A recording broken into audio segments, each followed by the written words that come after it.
sur le thème La 4e internationale face à la militarisation, un vendredi marxiste qui a été organisé notamment à partir de la sortie d'une brochure sur la question.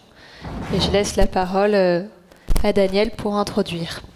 Camarades, je voudrais essayer de répondre à une question que vous vous posez peut-être, ou pas. Pourquoi avons-nous sorti cette brochure rapidement, puisque cette brochure reproduit le rapport qui a été présenté au 59e congrès de la section française de la 4e internationale. Donc on s'est donné les moyens de le retranscrire, de le corriger, de le composer, de le faire imprimer. Pourquoi cette précipitation? Et pourquoi aussi ce titre, la militarisation généralisée, un nouveau cran franchi dans la crise du capitalisme? Les camarades peuvent s'interroger parce que des crans dans la crise du capitalisme, il y en a déjà eu beaucoup de franchis, et ils peuvent s'interroger quel est ce nouveau cran franchi par rapport à tous ceux qu'on a déjà rencontrés.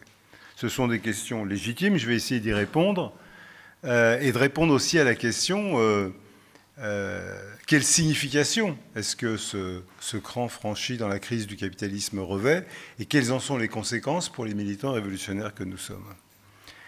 D'abord, la notion même de militarisation, je crois, peut difficilement être discutée ou remise en cause. Je crois que malheureusement, il n'y a pas de jour qui passe sans que nous soyons abreuvés d'informations qui montrent que la société, au plan international comme au plan national, est en proie à une espèce de fièvre de militarisation généralisée.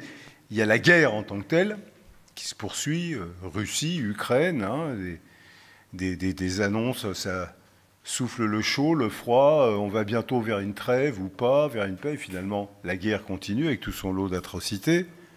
La barbarie qui se poursuit à Gaza, et chaque fois où on croit avoir atteint le degré le plus terrible de barbarie, de nouvelles informations nous montrent à quel point, je dirais cyniquement, l'establishment sioniste, l'armée d'Israël, l'impérialisme américain inventent les moyens les plus cyniques et les plus sordides pour assassiner toute une population. Il y a maintenant le fait que cette extermination du peuple palestinien s'étend à la Cisjordanie très clairement. Et puis maintenant l'Iran, les bombardements de la nuit dernière, avec, on sent bien derrière ça, une volonté de la part de Netanyahou, mais aussi de Trump, de franchir un cran dans l'escalade vers une guerre dont on a du mal à mesurer où elle pourrait s'arrêter. On a le sentiment d'assister à une escalade sans fin, avec une dimension qu'on ne peut pas ignorer, qui est la dimension de l'arme nucléaire, entre les mains d'Israël, on le sait, probablement entre les mains de l'Iran et de toute une série de gens. Et à un moment donné, tout ceci peut échapper. Alors, on pourrait multiplier les exemples. Je crois que le mot militarisation, s'il y a des camarades ici qui le contestent, il ne faut pas hésiter à le dire, la discussion est libre, mais je crois qu'il est difficile de le remettre en cause, toutes les informations qu'il y a tous les jours. L'annonce, par exemple, que Renault, maintenant, va fabriquer des drones pour alimenter l'armée ukrainienne dans la guerre. Les annonces répétées sur les crédits pour l'armée, non seulement en France, mais à l'échelle internationale. L'Allemagne est particulièrement en pointe avec des annonces sur un budget de guerre, je crois, de 1 000 milliards d'euros dans les prochaines années et de la mobilisation de moyens considérables. Je crois avoir entendu le chef d'état-major de l'armée allemande dire « nous devons être prêts pour une confrontation militaire totale dans les 3 ans qui viennent ». Donc ça implique évidemment une militarisation grandissante de la société. En France même, d'ailleurs, en demandant à un camarade de faire un peu des recherches pour moi, je me suis rendu compte que le ministère des Armées publie des notes régulières intitulées, par exemple celle-ci, 2 ans d'économie de guerre en chiffres. Ou cette autre, plus récente, économie de guerre année 2, quel bilan? Et par exemple, dans économie de guerre année 2, quel bilan, je lis, ça va bien au-delà de la guerre. visibilité pour les industriels, simplification des normes, sécurisation des chaînes d'approvisionnement, recrutement, financement. Le passage à l'économie de guerre est un chantier titanesque. Si vous avez bien entendu ce que j'ai cité de ça, visibilité pour les industriels, ça veut dire que les industriels de l'armement sont garantis du fait des commandes de l'État, ce qui ne serait pas nécessairement s'ils dépendaient de commandes du privé. Simplification des normes, alors ça c'est extrêmement important, c'est la remise en cause de toute une série de normes, soit de production, soit de normes sociales, rendues possibles par l'urgence de l'économie de guerre. Hein. Ça fait partie des cas de figure où on peut remettre en cause les normes du Code du travail, mais aussi les normes de sécurité dans la production. Sécurisation des chaînes d'approvisionnement, c'est-à-dire que l'État intervient pour garantir que rien ne manquera en composants pour ces fabrications.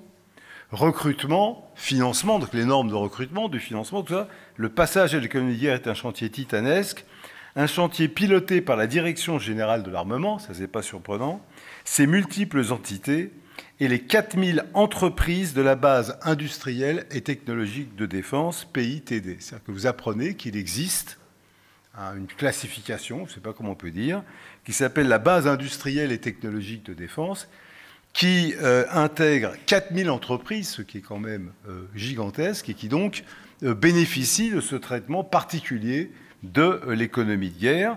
Et la note poursuit, depuis 2 ans, c'est dit 2 ans, hein, ces différents acteurs se coordonnent et s'adaptent pour permettre à la France de soutenir un effort de guerre dans la durée, en cas de nécessité pour ses forces armées ou au profit d'un partenaire tel que l'Ukraine.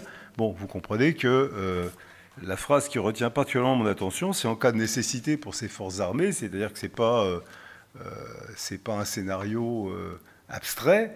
On mobilise l'économie, la production industrielle, des moyens exceptionnels.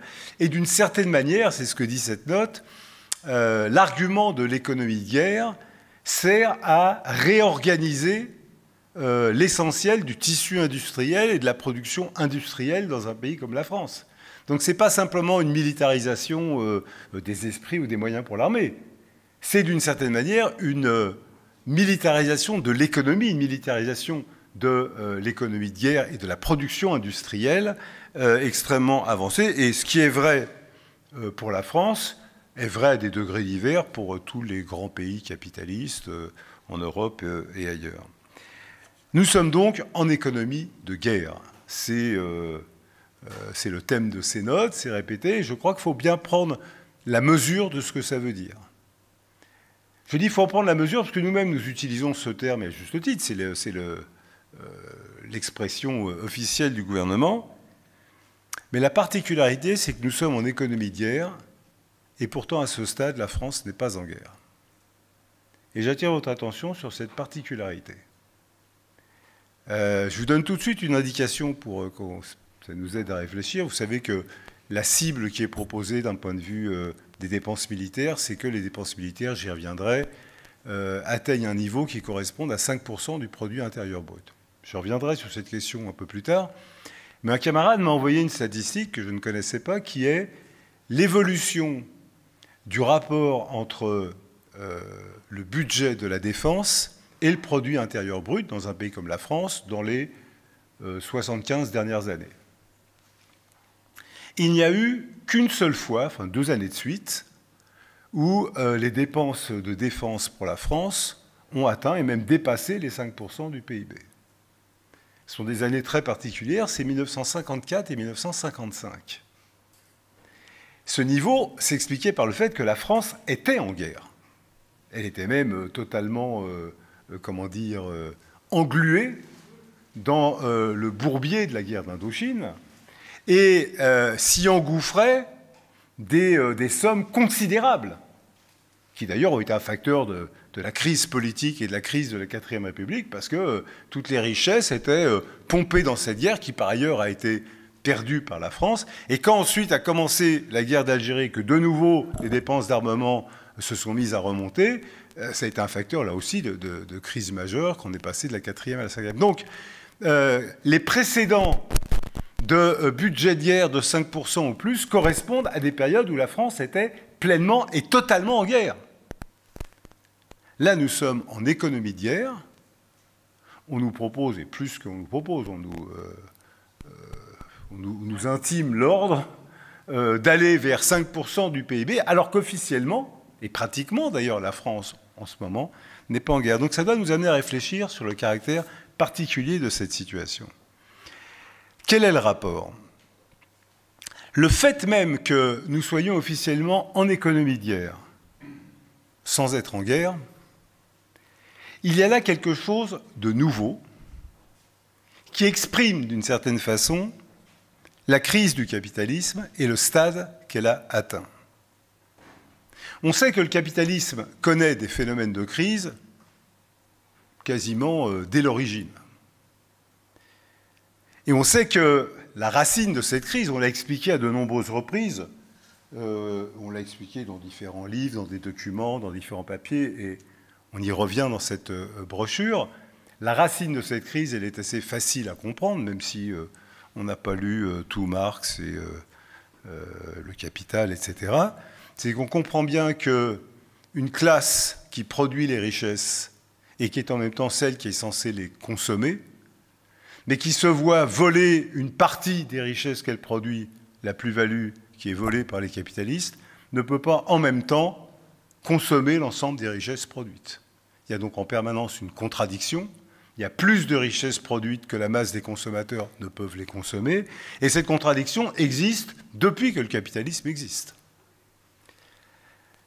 Mais on sait aussi, et cette formule de Marx que je cite souvent parce que je trouve qu'elle est très parlante, quand Marx dit le capital c'est de l'argent toujours bourgeonnant, ce n'est pas une formule poétique, c'est que le capital ne peut exister qu'à condition de grossir en permanence, c'est-à-dire de se réinvestir dans l'économie, dégager de nouveaux profits, augmenter ce qu'on appelle l'accumulation du capital, le réinvestir à nouveau. Un capital qui est statique, hein, un capitaliste assis sur son tas d'or qui dit c'est bien, il garde sa valeur, c'est pas un capitaliste, c'est un, je ne sais pas comment on dit, c'est un gripsou, c'est un, vous voyez ce que je veux dire, c'est un rentier, c'est même pas, non, c'est pas un rentier, ça lui rapporte rien. C'est un type qui garde son argent. Voilà. Bon. Un capitaliste, il investit. Il investit pour que ça rapporte, et une fois que ça a rapporté, il réinvestit, il réinvestit, il réinvestit. Il peut perdre, mais même quand il perd, il va chercher à réinvestir et à se refaire une santé. Donc, le propre du capitalisme, c'est qu'il ne peut pas faire autrement que de chercher à accroître toujours le capital. Et en même temps, pour le faire, il est amené à produire toujours plus de richesses, toujours plus de marchandises, tout en sachant qu'il arrive toujours un moment où ces richesses excèdent la capacité d'absorption du marché. Ce n'est pas nouveau, ça existe depuis que le capitalisme est capitalisme. Et d'ailleurs, certains ont appelé ça des crises de surproduction. Du point de vue des capitalistes, c'est vrai. Du point de vue de la population, ça ne l'est pas. Le moins qu'on puisse dire, c'est que la population, et aujourd'hui et au début du capitalisme, elle ne croule pas sous les marchandises surproduites. Elle est plutôt confrontée au dénuement. Mais du point de vue des capitalistes, ça peut prendre l'apparence d'une crise de surproduction. Mais ça, c'est pas nouveau. Et donc les camarades à qui j'explique ça et qui ont quelques connaissances en marxisme, je suis sûr que c'est le cas de l'immense majorité des camarades dans cette salle, seraient en droit de dire, bon d'accord, tu nous racontes ça, mais ça a toujours existé. C'est vrai. La preuve que ça a toujours existé, c'est que Marx et Engels, dans le manifeste du Parti communiste, donc un ouvrage qui a près de 180 ans, écrivaient ceci: la bourgeoisie, au cours de sa domination de classe, a créé des forces productives plus nombreuses et plus colossales que n'avaient fait toutes les générations passées prises ensemble. Les forces productives, c'est-à-dire à la fois les forces productives sociales, la classe ouvrière, puis les forces productives matérielles, les usines, les machines, la capacité à produire des choses. Et ajoute-t-il, depuis des dizaines d'années, l'histoire de l'industrie et du commerce n'est autre, n'est autre chose que l'histoire de la révolte des forces productives modernes contre les rapports modernes de production, contre les régimes de propriété qui conditionnent l'existence de la bourgeoisie. Chaque crise détruit régulièrement non seulement une masse de produits déjà créés, mais encore une grande partie des forces productives. Oui, dès le milieu du XIXe siècle, les crises aboutissaient à la fermeture d'usines entières, à l'abandon de branches entières de l'industrie et bien sûr de marchandises entières. Donc, les camarades se rendront à dire, bon d'accord, tout ça c'est bel et bon, mais ça existe depuis que le capitalisme existe, et c'est vrai. Et même cette notion de force destructrice à laquelle nous nous référons souvent, à savoir qu'il y a parmi les forces productives une certaine catégorie de forces productives qui, au lieu d'être productrices de richesses nouvelles ou productrices de forces productives nouvelles, sont au contraire destructrices de forces productives. Hein. Vous savez, parce qu'on l'a cité souvent, Marx et Engels disent c'est des forces productives pour lesquelles la propriété privée devient une entrave. Ces forces productives deviennent pour la plupart des forces destructrices. Et Marx et Engels citent le machinisme et l'argent, c'est-à-dire que l'introduction du machinisme a pour conséquence de détruire massivement des emplois et des ouvriers employés, et l'argent parce que la rente prélevée sur les profits de la production, la spéculation, dirait-on aujourd'hui, est un facteur de destruction des forces productives. Bien, donc là encore, on sera en droit d'objecter, tout ce que tu nous racontes, ça existe depuis 180 ans, et c'est vrai. Et pourtant, il y a un cran qui est franchi, je voudrais expliquer pourquoi. Mais avant ça, une précision. Vous savez que la distinction entre force productive et force destructrice, qui est une distinction établie par Marx dans l'idéologie allemande en 1845, donc c'est quand même une vieille affaire, en dehors de notre courant, elle est contestée par tout le monde. Qu'est-ce que c'est que cette folie de force destructrice, des forces productives, ça produit, peu importe ce que ça produit, c'est pas si simple. Pas si simple. Lorsque, par exemple, on parle de l'industrie pharmaceutique, qui est censée produire des médicaments qui sont censés aider les gens à se soigner, c'est un facteur de développement des forces productives, le fait que les gens puissent se soigner. Si on parle, par exemple, de la production de machines-outils, une usine qui fabrique les machines-outils, elle va donc fabriquer des moyens de production. Si on parle d'une usine qui fabrique des t-shirts, elle fabrique des objets de consommation. Tout ceci contribue d'une manière ou d'une autre au développement des forces productives. L'ouvrier qui a un t-shirt pour ne pas avoir attrapé des coups de soleil, c'est un élément qu'il préserve comme force productive. S'il a des médicaments, ça le préserve aussi. Et s'il a une machine-outil pour bosser et pas creuser à la main, c'est aussi un élément de développement des forces productives. En revanche, la fabrication de bombes ne peut se consommer que dans la destruction des usines, la destruction des machines et la destruction de la population. La production de drogue, qui à mon avis est en train de devenir un élément de plus en plus important des forces destructrices, la production de drogue qui contient des profits considérables, ces profits ne peuvent être réalisés qu'à condition que la marchandise drogue soit consommée, avec toutes les conséquences destructrices pour la population. Donc, cette distinction entre force destructrice et force productive, elle n'est pas formelle, elle n'est pas morale, elle est concrète. On y reviendra. Alors, qu'est-ce qui est nouveau? Ce qui est nouveau, pourrait-on dire, c'est le rapport entre le capitalisme et la guerre. Marx et Engels s'y arrêtent assez peu à l'époque du capitalisme ascendant. Mais ce n'est pas vraiment nouveau non plus. Parce que vous savez, comme vous avez été assidus dans les GER auxquels vous avez participé, vous savez qu'au tournant entre le 19e et le 20e siècle, le capitalisme atteint un nouveau stade que Lénine appelle le stade impérialiste, c'est-à-dire le stade où tout le marché mondial a été conquis et où, par conséquent, pour arriver, l'argent toujours bourgeonnant, pour arriver à conquérir de nouveaux marchés, les différents groupes de capitalistes, les différents pays capitalistes n'ont d'autres moyens, d'une part que de conquérir le monde entier, c'est la grande période de la conquête des colonies en Afrique, en Asie, en Amérique latine, d'asservir les populations de ces continents, de détruire les civilisations existantes, de les réduire en nations prolétaires ou esclaves dominées par l'impérialisme, de piller toutes les richesses de ces continents, et puis aussi d'entreprendre de se piller les uns les autres, c'est-à-dire quelle puissance impérialiste arrivera à s'emparer des marchés contrôlés par une autre puissance impérialiste. Lénine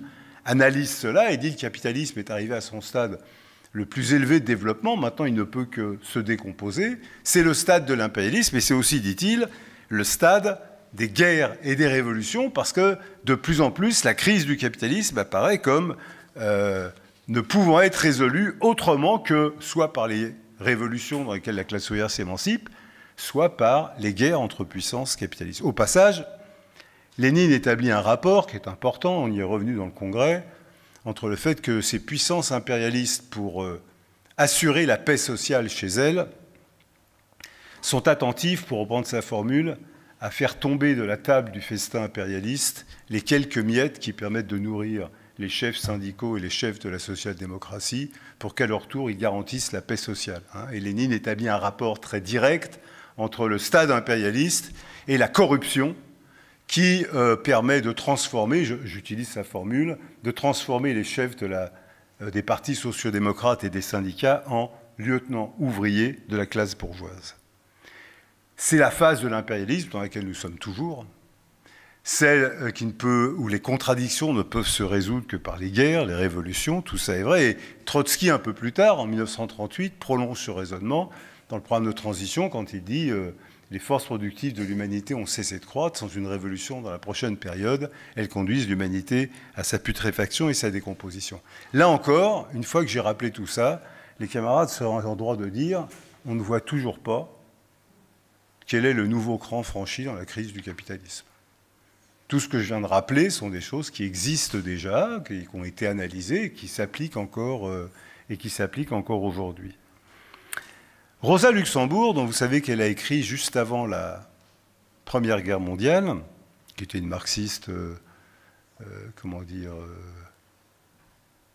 d'une grande connaissance du marxisme, qui a beaucoup travaillé sur les questions économiques, elle introduit un élément nouveau dans cette série d'analyses. C'est elle qui introduit l'analyse de ce qu'elle appelle le militarisme, de ce qu'on appelle ici de la militarisation, et de son rapport avec le capitalisme. Et elle introduit un élément qui est important. Lénine avait dit l'impérialisme, c'est l'époque des guerres et des révolutions. Mais elle introduit un autre aspect. Elle dit la militarisation, le militarisme, a une double fonction économique. En substance, elle dit voilà, le militarisme, ça sert, pour les grandes puissances capitalistes, ça leur permet d'aller conquérir les territoires des colonies. Ça leur permet, avec leurs armées, de conquérir l'Afrique, l'Asie. Ça leur permet aussi de se faire la guerre entre eux. C'est ce qui s'est passé en 1914-18 ou en 1939-45. Donc, ça a une fonction économique importante parce que celui qui gagne, grâce à son déploiement militaire, va conquérir de nouveaux territoires, de nouvelles sources de profit. Ça. Mais, dit-elle, il y a une autre fonction au militarisme. Et cette autre fonction, nous avons intérêt à nous y intéresser parce que c'est celle à laquelle nous sommes particulièrement confrontés aujourd'hui. Elle dit, voilà, pour les besoins de la guerre, les États impérialistes, les gouvernements, vont développer les impôts, directs ou indirects. Ils vont aussi élever des barrières douanières. Or, qu'est-ce que c'est que des impôts directs ou indirects? Qui les paye? C'est la population, c'est-à-dire principalement la classe ouvrière. Qu'est-ce que ça veut dire payer des impôts directs ou indirects, dit Rosa Luxembourg. Elle s'attache particulièrement aux impôts indirects, en l'occurrence. Elle dit, c'est simple. L'ouvrier qui touche un salaire, vous connaissez la formule de Marx, C plus V plus PL. V, c'est le capital variable, dont la représentation est le salaire de l'ouvrier.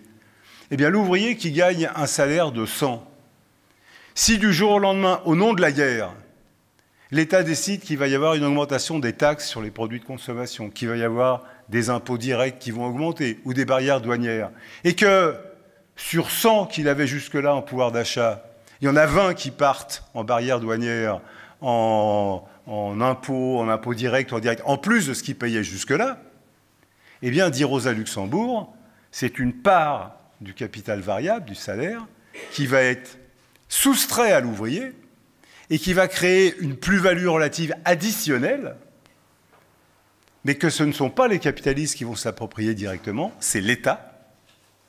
L'État qui ensuite, bien évidemment, en fera bénéficier les capitalistes dans la mesure où il va acheter, commander l'économie d'armement, etc.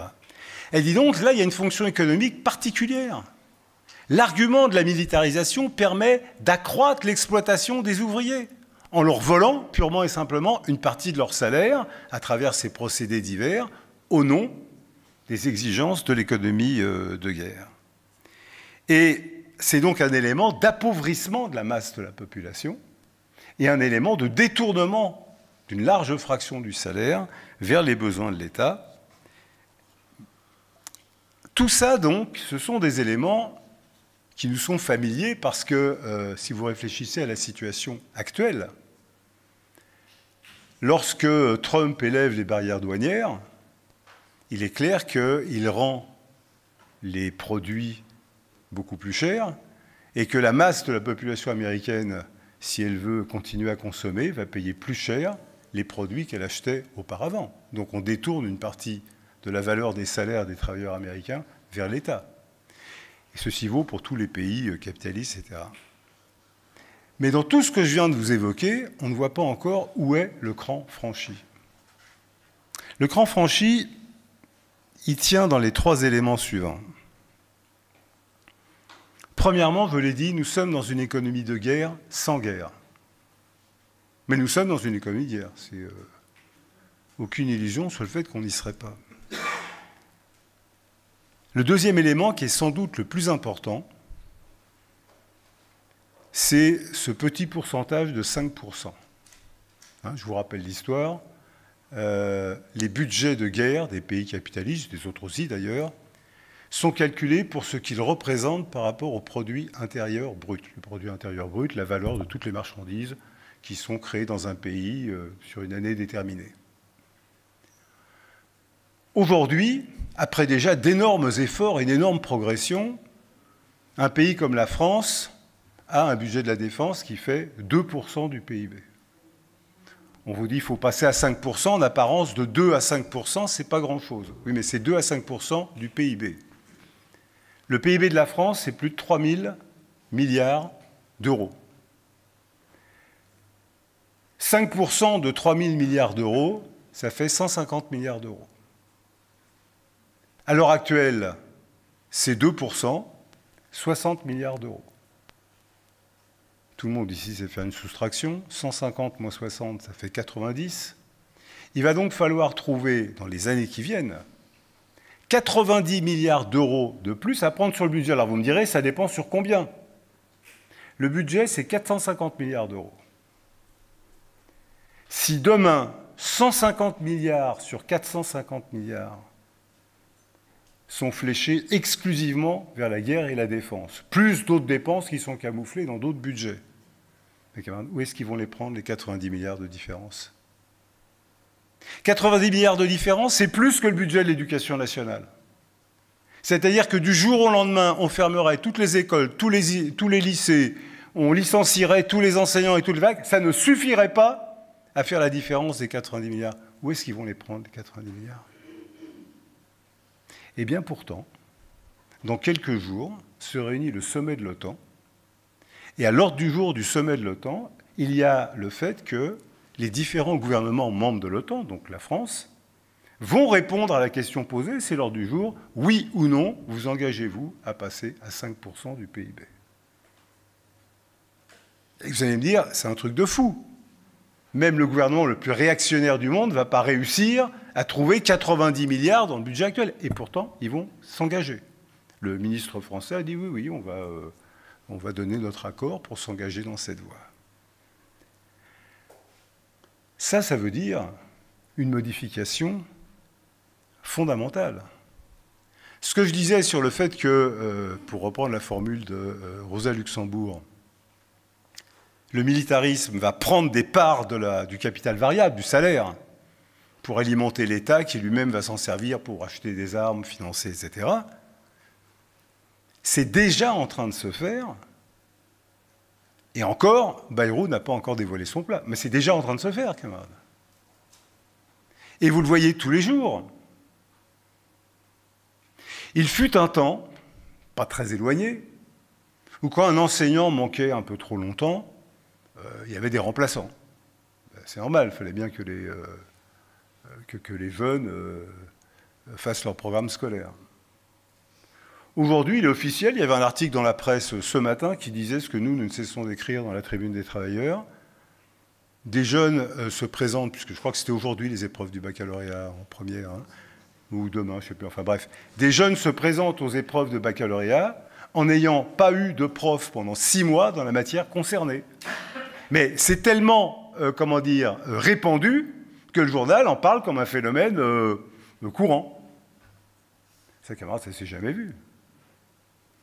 Dans l'académie de Créteil, où il manque des centaines de remplaçants, c'est-à-dire que c'est une académie où déjà des milliers de jeunes ont été privés de profs cette année.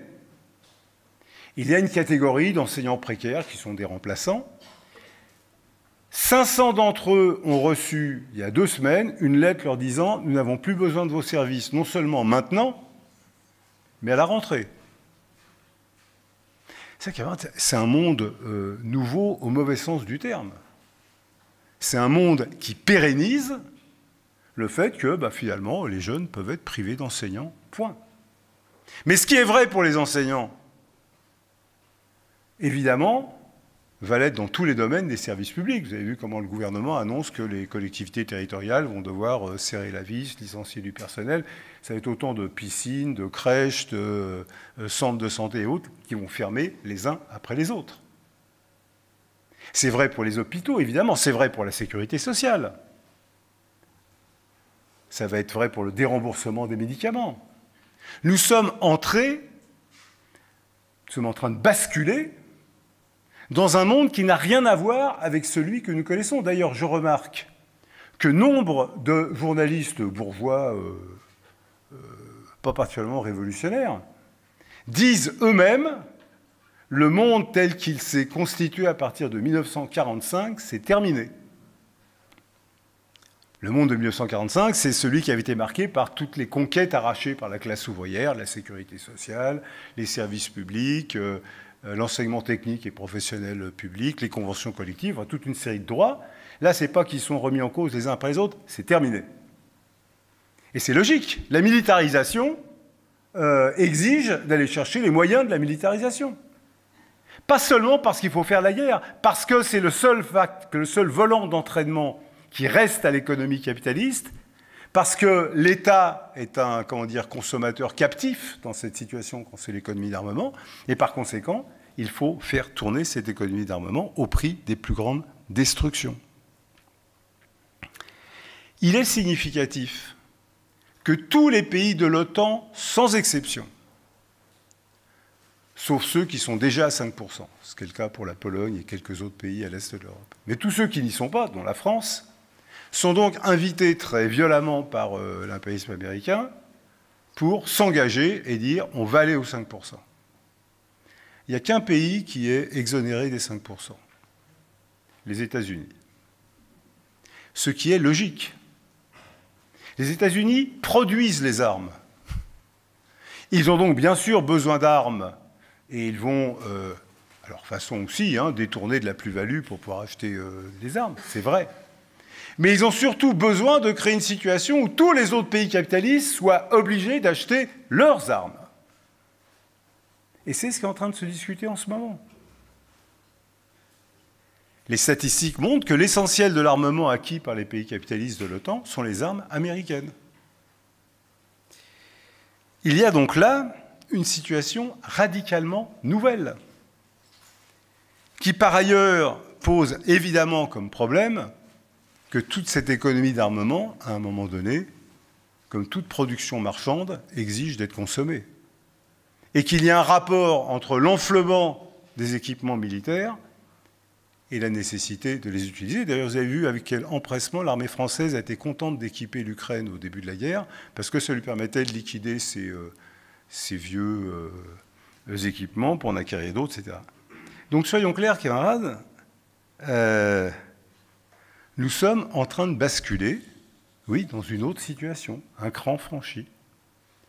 Et la signification de cette militarisation, c'est que maintenant, les termes de la lutte de classe ne sont plus ceux que nous avons connus auparavant. Attention, ça ne veut pas dire que la chose est faite. La chose est devant nous. Entre 2 et 5% du PIB comme budget militaire, il n'y a pas seulement 3% de différence. Il y a des considérables luttes de classe qui ne manqueront pas de se déchaîner. Parce que pour passer de 2 à 5%, pour nous piquer 90 milliards, pour le dire simplement, ça va nécessairement, qu'il s'agisse des attaques sur la sécurité sociale, sur l'école, sur d'autres services publics, sur les salaires ou autres, nécessairement susciter les mobilisations de la classe ouvrière en résistance. D'ailleurs, c'est déjà le cas, même si c'est le cas partiellement. Mais c'est de lutte de classe qu'il s'agit. C'est d'ailleurs de lutte de classe qu'il s'agit pas seulement en France. C'est de lutte de classe qu'il s'agit aux USA aussi. Hein. Dans le budget de guerre de Trump, on a fait l'article dans la TT récemment, il y a la remise en cause purement et simplement de ce qui s'appelle Medicaid. Hein, c'est-à-dire l'équivalent de quoi, Camille, toi qui es spécialiste? Le RSA, on peut dire hein, c'est un peu l'équivalent du RSA, mais qui couvre je ne sais combien de millions d'Américains. Et donc Trump, avec sa méthode radicale, a dit on raye et il n'y a plus. Voilà, c'est terminé. Hein. Oui, mais attention, pas si simple. Vous avez vu ce qui se passe à Los Angeles depuis quelques jours? Vous avez vu ce qui est en train de se passer dans tous les États-Unis? J'ouvre aussi une parenthèse. Parce que le cran franchi par la militarisation, c'est aussi un cran franchi pour la résistance à la militarisation. Hein, beaucoup de gens ont dit, y compris dans nos rangs, il y a des camarades qui l'ont dit, la victoire de Trump, c'est la victoire du fascisme. Pas si simple. Trump, c'est sûr, est engagé dans un cours qui, si rien ni personne ne l'arrête, il va aller jusque, je dirais, aux dérives les plus autoritaires, y compris instaurer un certain type de dictature fasciste, fascisante. Il est poussé dans ce sens et il y va, c'est certain. Mais les choses ne se déroulent pas comme prévu. Hein. L'histoire de Los Angeles, on a demandé aux camarades américains de nous raconter comment c'est arrivé cette histoire. Au point de départ, c'est un surgissement spontané. Les commandos de ce qui s'appelle ICE, qui sont je ne sais pas ce que ça veut dire ICE d'ailleurs, ça veut dire quelque chose, je suppose. Tu ne sais pas ce que ça veut dire? Elle fait des études d'anglais, elle ne sait pas ce que ça veut dire. Là, on est déçus. Hein. En tout cas, bon, c'est le service spécialisé dans la chasse aux migrants, pour aller vite. Hein. Et donc, c'est des commandos militaires qui font de véritables rafles. Alors là, si vous avez en mémoire les rafles des Juifs pendant la Deuxième Guerre mondiale, c'est pareil. Ils vont dans des quartiers et ils attrapent tout ce qui passe et qui, de près ou de loin, est susceptible d'être migrant. Comme c'est des quartiers où tout le monde est d'origine hispanique, alors parfois depuis 3 générations, ou 2, ou 2, donc tout le monde ressemble à un migrant possible, donc ils raflent tout le monde, et celui qui n'a pas ses papiers, il est immédiatement interné. On essaie de le faire monter dans un avion pour partir tout de suite. Bon, il y a des scènes atroces, hein, des mères de famille avec les gamins, les flics arrivent, ils l'attrapent, ils le mettent dans un avion, les gamins restent sur le trottoir, mais sur le trottoir. Bien. Et c'est en réaction à ça que, dans un premier temps, spontanément, les habitants des quartiers en question ont commencé à se grouper et à empêcher le fait qu'on attrape les migrants en question, enfin les supposés migrants en question. Et ce mouvement spontané qui s'est développé avec les affrontements avec la police, jour après jour, etc., en même temps, a commencé à se structurer, prenant appui à la fois sur des associations qui existent, associations de migrants, associations de quartiers, organisations diverses, mais aussi, et pour les États-Unis c'est important parce que ce n'est pas toujours la tradition, mais aussi des syndicats.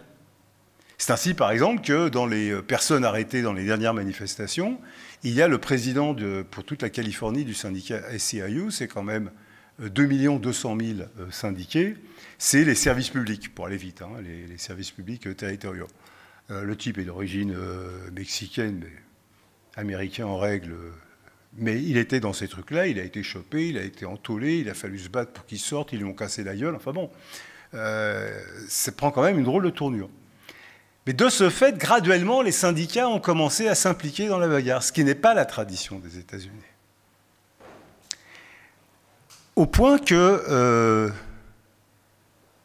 demain, il va y avoir aux États-Unis des manifestations dans 1500 villes. Je dis bien 1500 villes. Il y a même un site, vous pouvez y aller, vous pouvez chercher n'importe quelle ville, où est le rendez-vous pour la manif, etc.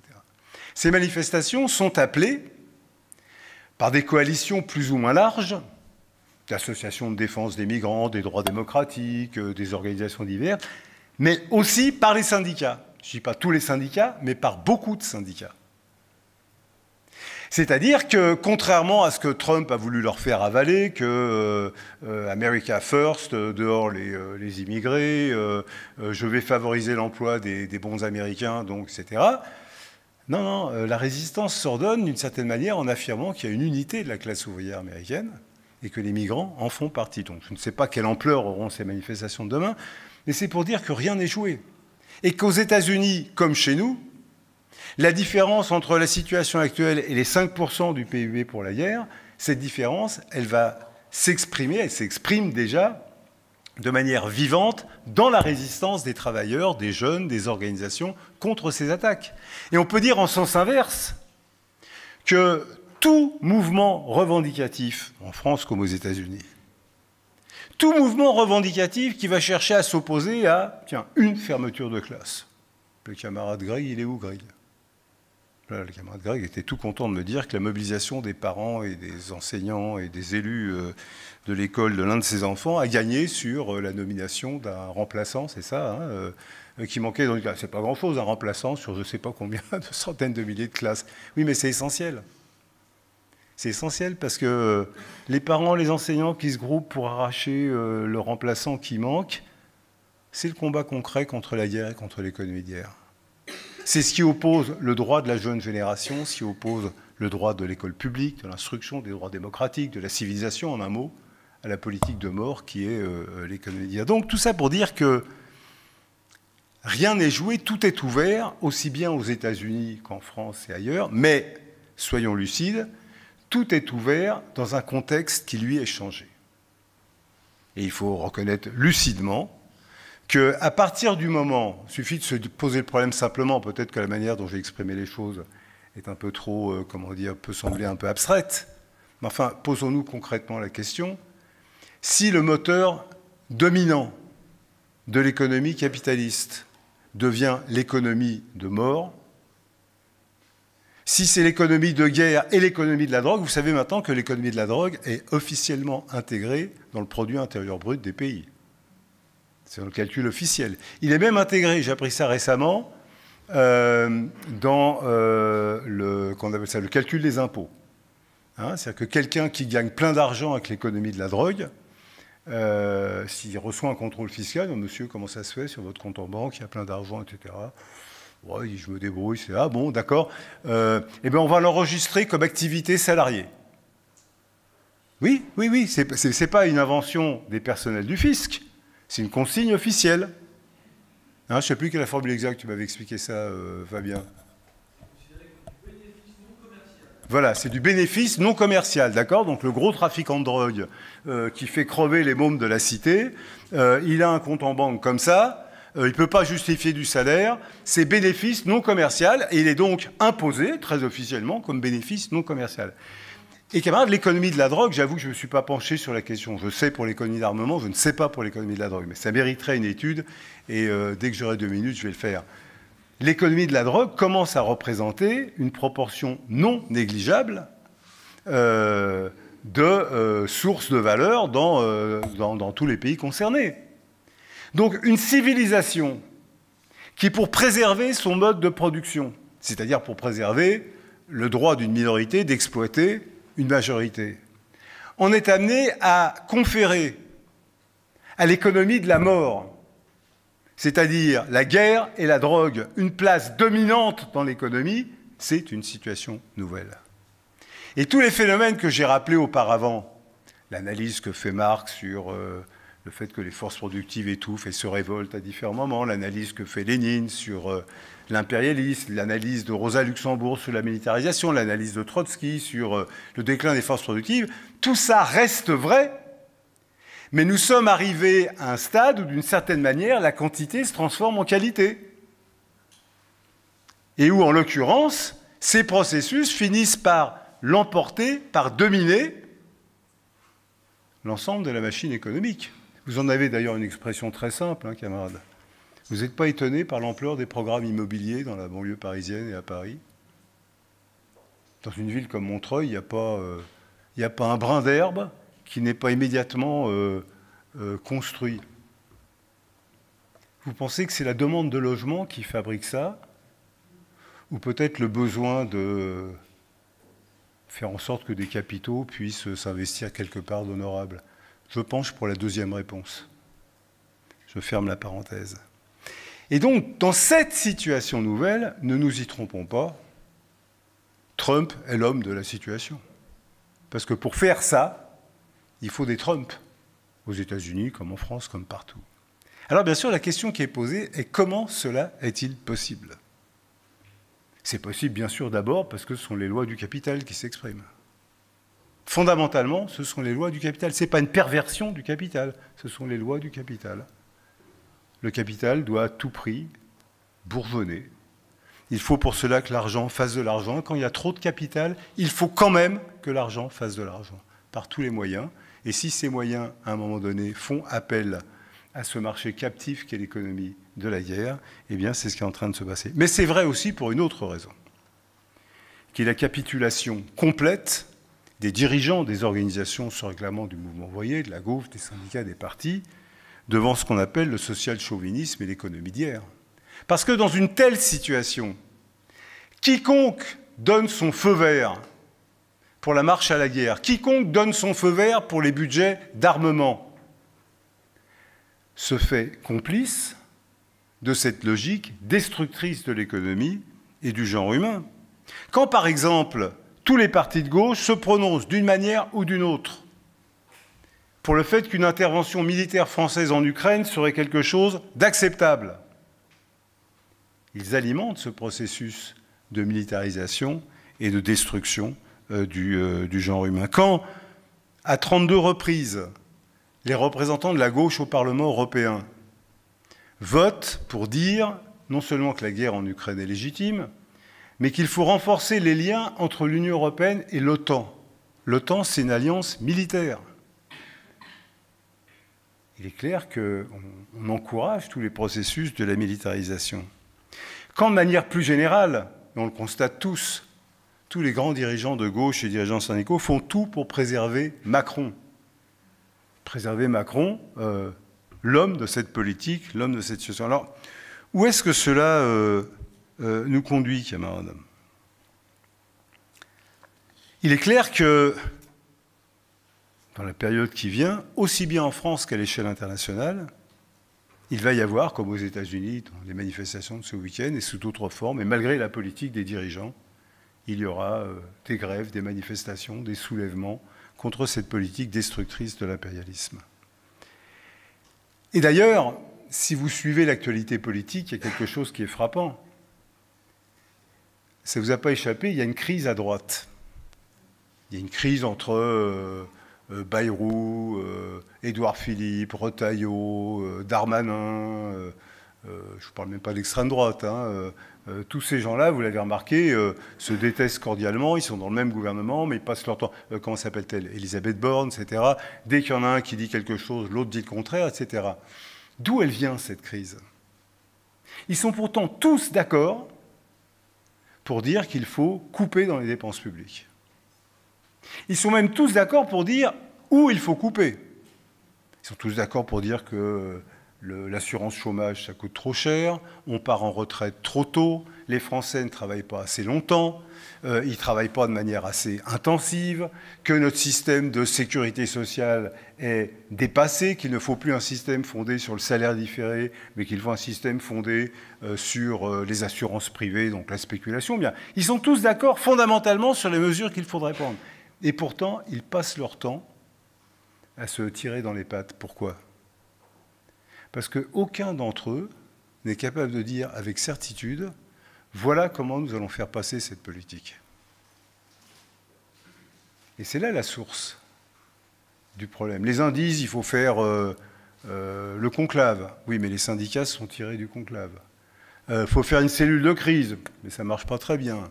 Il faudrait faire un référendum. Oui, mais un référendum, ça peut se transformer en son contraire. Il faudrait peut-être dissoudre. Mais enfin, on a vu ce qu'a donné la première dissolution. Il faut allonger l'âge de départ en retraite. Mais enfin, déjà, la dernière réforme n'est pas passée. Vous voyez ce que je veux dire? Donc, ils savent tous qu'ils sont confrontés à une difficulté. Cette difficulté, c'est qu'en 2023, on a été des millions et des millions dans la grève et la manifestation pendant des semaines, des semaines, des semaines. Ça n'a pas abouti parce que les dirigeants n'ont pas voulu donner le feu vert sur la grève générale, mais c'était pas loin. Et d'une certaine manière, les conséquences de la dissolution ont été une réfraction au plan politique de ce qui s'était exprimé dans la lutte de classe un mois avant. Donc, ils sont tous très sûrs d'eux, voilà ce qu'il faudrait faire. Mais aucun, parce que s'il y en avait un qui avait la clé magique sur comment faire, vous pensez bien qu'il emporterait la conviction de tout le monde. Ils ne l'ont pas. Ils ne l'ont pas, bien que le PS dit il ne faut surtout pas renverser ce gouvernement. Ils ne l'ont pas, bien que Mélenchon dise il faut surtout attendre 2027. Ils ne l'ont pas, bien que les dirigeants syndicaux disent il n'est pas question d'appeler à la grève générale. Mais ils ne l'ont quand même pas. Ils ne l'ont pas parce que la réalité de la lutte de classe, ce n'est pas simplement la somme des grands dirigeants et des grandes personnalités. C'est la colère, le mécontentement qui ne cesse de grandir en bas, parmi des millions et des millions d'anonymes, mais dont tout le monde sait que c'est en train de bouillir et que ça ne va pas tenir éternellement. Donc, ça nous amène à la réflexion que nous avons eue au Congrès, que je voudrais résumer ici, sur la responsabilité que nous estimons être la nôtre comme militants de la 4e internationale. Il est clair que, d'abord, pour commencer, on ne peut pas avoir une attitude équivoque sur la guerre. Notre position est claire. Nous avons affaire à une guerre impérialiste globale. Ce sont les mêmes acteurs dans des combinaisons un peu différentes qui sont aux manettes pour écraser le peuple palestinien, pour alimenter la guerre entre l'Ukraine et la Russie, pour financer l'atroce guerre qui ravage la République démocratique du Congo ou celle qui ravage le Soudan, ou pour préparer les conditions d'une guerre contre la Chine et beaucoup d'autres. Donc on ne peut pas avoir une position en disant là je suis plutôt avec eux, là je ne suis pas avec eux. Non, ce sont les mêmes intérêts capitalistes. Et par conséquent, il ne suffit pas de dire à bas la guerre, il faut dire clairement la lutte contre la guerre, c'est la lutte pour en finir avec ce système d'exploitation de l'homme par l'homme, c'est-à-dire le système de l'exploitation capitaliste. Mais il en découle une deuxième chose. Nous sommes contre la guerre en général, mais nous sommes, chacun d'entre nous, citoyens d'un pays. Et à la tête de ce pays, il y a un gouvernement. Quand on est internationaliste, vous savez, l'internationalisme, ce n'est pas dénoncer le gouvernement des autres. C'est de commencer par le sien. En 1914, il y avait de prétendus internationalistes qui étaient d'un genre un peu particulier. Les Français dénonçaient la sauvagerie du gouvernement allemand. Et les Allemands dénonçaient la traîtrise du gouvernement français. Ça, c'est du chauvinisme. Le véritable internationaliste, il combat la guerre en combattant son propre gouvernement. C'est la raison pour laquelle nous avons fait un rassemblement il y a 3 jours pour dire quelque chose de simple. Macron, il faut rompre maintenant, tout de suite, toutes les relations avec l'État d'Israël. On ne peut pas imaginer un mot d'ordre plus simple. Et honnêtement, faites un sondage dans la population, je crois que c'est un mot d'ordre qui serait très majoritaire. Tout le monde voit bien que c'est un État qui se comporte d'une manière barbare, atroce, et que si on veut les forcer à reculer, il faut commencer par rompre toute relation, arrêter de les reconnaître comme le gouvernement civilisé d'un pays civilisé. C'est un gouvernement barbare d'un pays barbare.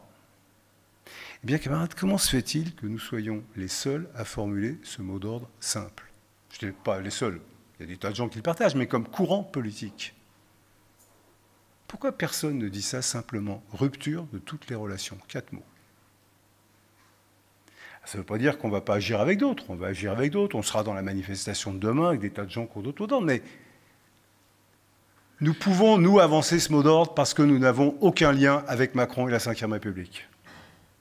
Ceux qui refusent d'avancer ce mot d'ordre ont, d'une certaine manière ou d'une autre, un lien avec la survie de ces institutions. Et c'est pourquoi nous dénonçons ce qu'on appelle les social-chauvins. Ceux qui sont socialistes en parole, ou communistes en parole, ou insoumis en parole, ou même trotskistes en parole, Et puis, quand arrive le moment de dire quelle position ils ont sur la guerre, bah quand même, faut quand même envoyer des troupes en Ukraine. Ou, tiens, Mélenchon, l'autre fois, il n'a rien trouvé mieux, à propos de Rimet Hassan, de dire qu'il fallait que Macron envoie la marine française. Ça aurait été intelligent. Hein. On voit la marine française, la France est prise dans la guerre, bon, n'importe quoi. Oui, mais c'est parce qu'on raisonne en termes de relations étatiques, en termes d'union nationale. Moi, je ne suis pas dans l'union nationale avec Macron. Mais le plus important, ce n'est pas ça. Le plus important, c'est que la force sociale qui est capable d'empêcher cette dérive jusqu'au bout, elle porte un nom, c'est la classe ouvrière, c'est la classe des producteurs. Et c'est la raison pour laquelle nous accordons la plus grande importance à l'aide que nous pouvons apporter à la lutte de classe. L'appel des 300, vous avez vu dans la Tribune des Travailleurs, qui peut sembler modeste, mais qui amène des militants de différents syndicats qui ne se connaissent pas, qui parfois souvent même se méfient un peu les uns des autres, à se réunir ensemble, à dire comment est-ce qu'on peut faire avancer la cause de l'action commune, comment est-ce qu'on peut préparer les conditions de la grève générale par en bas, est un élément clé de la réponse à la situation. Comme est un élément clé de construire dans la jeunesse. C'est une des décisions de notre congrès. Non pas que la jeunesse ait des vertus particulières, contrairement à ce que pensent parfois les jeunes, leur seule vertu est d'être jeune et l'expérience montre que c'est une vertu passagère. Elle n'a pas non plus de défaut particulier, c'est un état à un moment donné. Mais quand il y a une situation de militarisation de la société, la jeunesse est la première catégorie concernée. Elle l'est directement. Quand on est jeune, on se projette sur l'avenir. Si l'avenir est obscurci par des perspectives de guerre, par des perspectives de destruction du genre humain, par des perspectives de destruction de l'environnement, parce que je ne comprends pas la distinction qu'on peut faire entre la destruction du genre humain et la destruction de l'environnement. C'est les deux qui sont, je dirais, posés aujourd'hui. Si c'est ça l'avenir pour la jeune génération, soit il n'y a plus qu'à aller boire dans son coin en attendant que ça se passe, et ça ne se passera pas, soit il faut s'organiser pour combattre. Et pas pour combattre seulement sur telle ou telle réforme ou telle revendication légitime, mais pour combattre pour un autre monde. Combattre pour le socialisme. C'est-à-dire pour une société qui ne soit pas régie par la recherche et la réalisation du profit, dont j'espère avoir montré que plus cette société se développe dans ce sens, plus elle est facteur d'autodestruction du genre humain et de son environnement, mais une société qui soit fondée en sens inverse sur la satisfaction des besoins de l'humanité. Vous le savez tous, mais si vous ne le savez pas, allez le vérifier. Il y a sur n'importe quel site internet des statistiques qui montrent année après année que les riches sont de plus en plus riches et les pauvres de plus en plus pauvres, qu'il y a de plus en plus de milliardaires et que les milliardaires eux-mêmes ont de plus en plus de milliards, et qu'en sens inverse, il y a de plus en plus de gens qui n'arrivent plus à vivre, qui n'arrivent plus à manger. Je lis des articles qu'écrivent nos camarades étudiants dans la page des jeunes de la Tribune des Travailleurs. Maintenant, c'est une banalité. Les étudiants ont faim. Les camarades, en principe, quand on est étudiant, on doit être préoccupé de réussir ses études et pas de savoir comment on va manger. Mais dans cette société de la 6e ou 7e plus grande puissance économique du monde, les étudiants ont faim. Eh bien, une société qui est capable de faire des choses totalement extraordinaires, que tout le monde puisse manger à sa faim, que tout le monde puisse être logé dans des conditions décentes, que les jeunes ne soient pas livrés à eux-mêmes aux situations les plus anxiogènes et les plus terribles. Et on a vu ce qui s'est passé il y a quelques jours à Nogent, dans la Haute-Marne. Mais qu'il y ait autant que nécessaire des médecins, des psychologues, des psychothérapeutes, des aides de tout genre, simplement pour écouter les jeunes, les aider à surmonter les difficultés. Faire en sorte que ce monde ne soit pas le monde anxiogène qui conduit une grande partie de la jeunesse à une forme de désespoir, dont sont responsables les appareils qui refusent de combattre pour le socialisme, dont sont responsables les prétendus socialistes, les prétendus communistes, les prétendus révolutionnaires qui passent leur temps à dire « Ah ben face à Le Pen, il faut voter pour Macron », parce qu'ils l'ont tous dit, et qui après oublient de rendre des comptes sur les conséquences du vote pour Macron. Ou qui vous disent qu'on ne peut pas faire autrement que certaines guerres qui vont nous défendre et qui mettent le doigt dans l'engrenage de la guerre. Eh bien, à cela, nous devons opposer non seulement la perspective du socialisme, mais le combat pour le socialisme. Et le combat pour le socialisme, c'est le combat pour la moindre revendication, c'est le combat pour l'unité pour les revendications, que ce soit dans la jeunesse ou dans la classe ouvrière. C'est le combat pour la socialisation des moyens de production. Il est évident qu'il y a aujourd'hui, à la surface de cette planète, plus de forces productives et plus de moyens de production qu'il ne serait nécessaire pour permettre, je ne parle pas de la France, à l'humanité tout entière de vivre dans des conditions de décence, dans des conditions, je dirais, de dignité, qu'il s'agisse de l'alimentation, qu'il s'agisse de l'habitat, qu'il s'agisse des soins. Les moyens en existent 10 fois plus qu'il ne serait nécessaire, mais tant que l'humanité sera prisonnière de ce système de production, c'est l'inverse qui se produira. Voilà pourquoi la conclusion de notre congrès, c'est un appel à rejoindre la 4e internationale pour combattre pour le socialisme.